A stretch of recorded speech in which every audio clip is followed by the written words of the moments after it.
Hey everybody, welcome to Campus Comics Cast, coming to you from Carbondale, Illinois, with special guests from the Campus Comics crew. And now, here's your host, the man with the previews in hand, Mike No.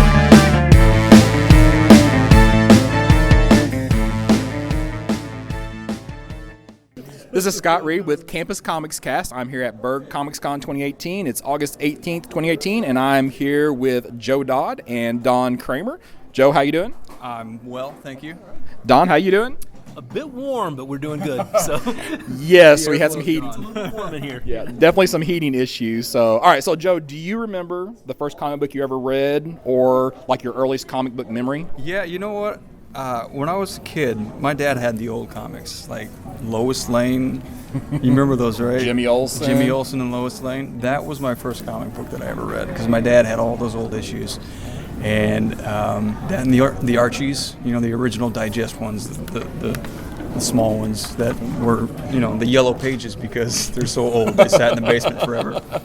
That's pretty much my earliest comic book memory, yeah. Don, what about you? I'm not 100% sure which one I was the very, very first, but the oldest one I could remember getting and buying off the rack as a kid was a Superman comic that had Captain Thunder was the rival in the story, and basically it was a Shazam knockoff, you know, that they couldn't... I guess they didn't have the rights to it yet or whatever, but it literally was Shazam with a different symbol on his chest. You know, and did he get his powers the same way as?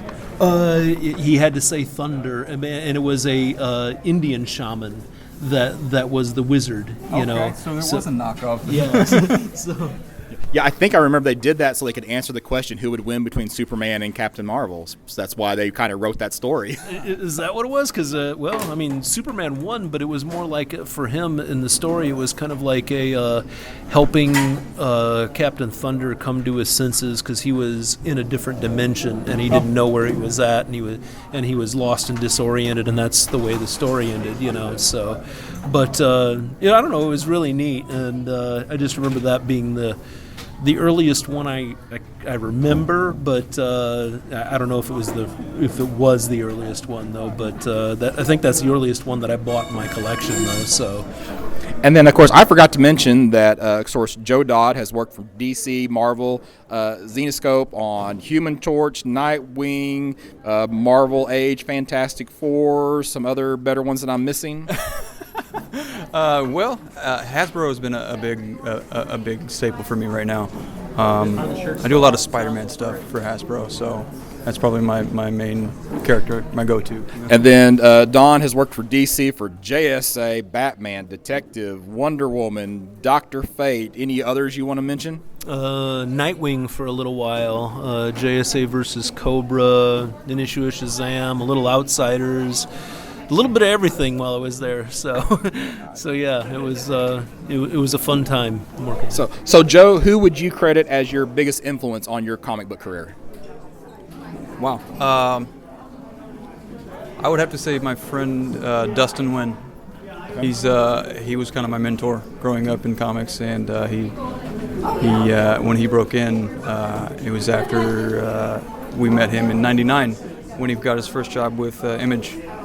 And he was doing Jet, and after that, you know, like, took me about 4 years to catch up with him, but it finally happened, and I got my first job at Marvel, and yeah, he's been a huge influence on my work, and just a really good guy to help me, you know, get into the industry. Yeah. Don, what about you? Who would you say is your big influence on your career? Getting into the industry? Either that or just even an artist or something that you were a fan of that kind of inspired you. Oh, as a kid growing up, I think it was mainly Frank Miller and John Ostrander. You know, those are the two that really kept me reading comics when I started to lose interest. But getting into the industry, Chris Golden and Tom Snagowski really took an interest in me, and they kind of helped me along with John Cassaday. He noticed me actually at the same time that Chris and Tom were I was first meeting them, and he took me aside and tried to help me, you know, talked to a few editors for me and helped got me in. So those are a couple of good name drops there. Yeah, I was fortunate. The weird thing was I was floundering at conventions just like everybody, going through the portfolio lines, trying to get your artwork assessed, and it was hard for a long time. And then I found a little trick by accident, because a friend of mine, we went to San Diego, and a friend of mine bought Chris Golden and Tom's comic book, Temptress, I think is what it was called. It was a vampire book, and evidently he read it, and in the back of the book it had a trivia question that I could answer. He said, if you're in San Diego and you can answer this trivia question, we'll take you to breakfast.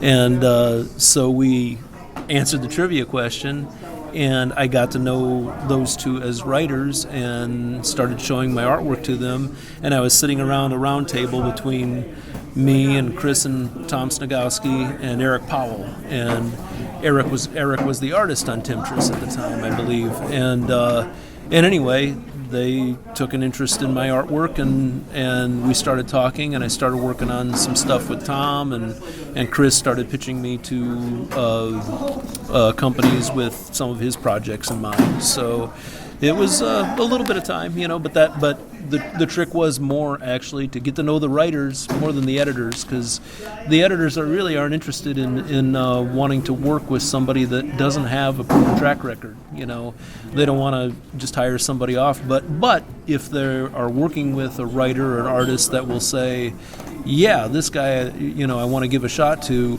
they're more apt to do that, So that's been my fortune anyway. But I did not know that for many years, So I was going through those lines for about 3 or 4 years, just trying to get work, and then I was getting indie work, but that was about it, just for basically for nothing or for very, very minimal pay, and then, like I said, those guys took an interest in me then. So, and that's when things started to take off for me.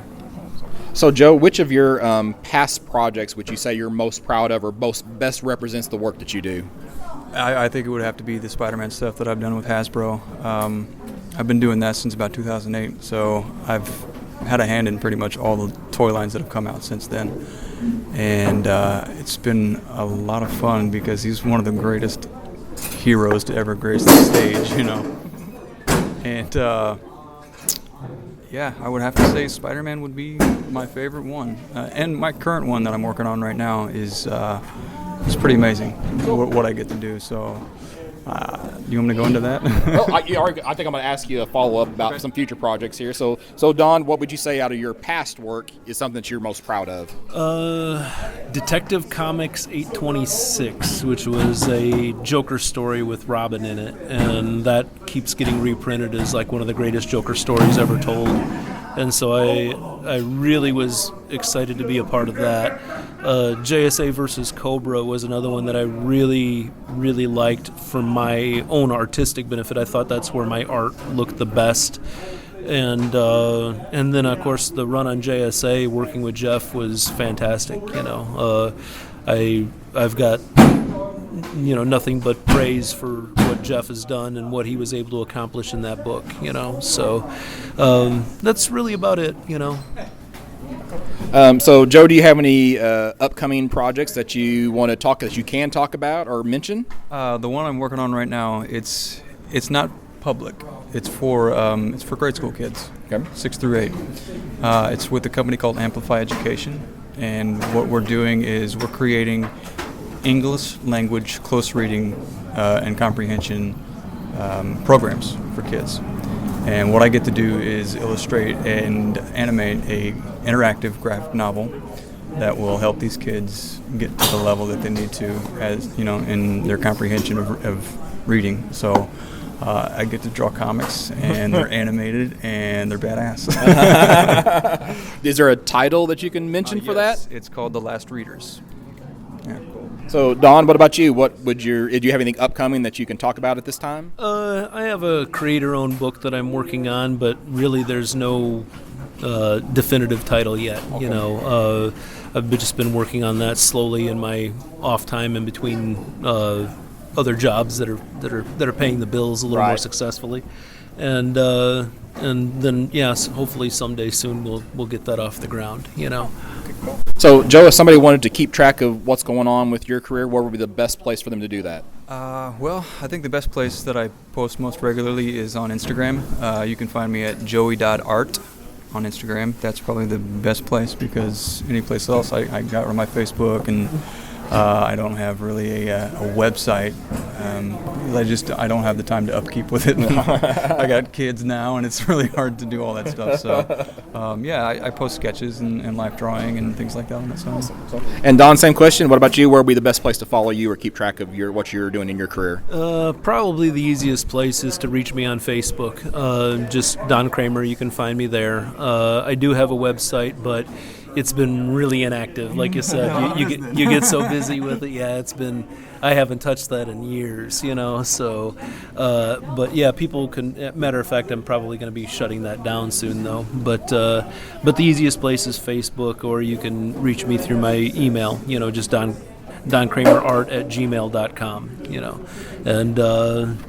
Yeah, those are the easiest places. I do have an Instagram account as well, and I'm on there probably about once a week, maybe posting something or whatever, But that's where I'm pretty much the only places I'm active, All right, well, thank you guys both very much for your time. Thank you. Thank you.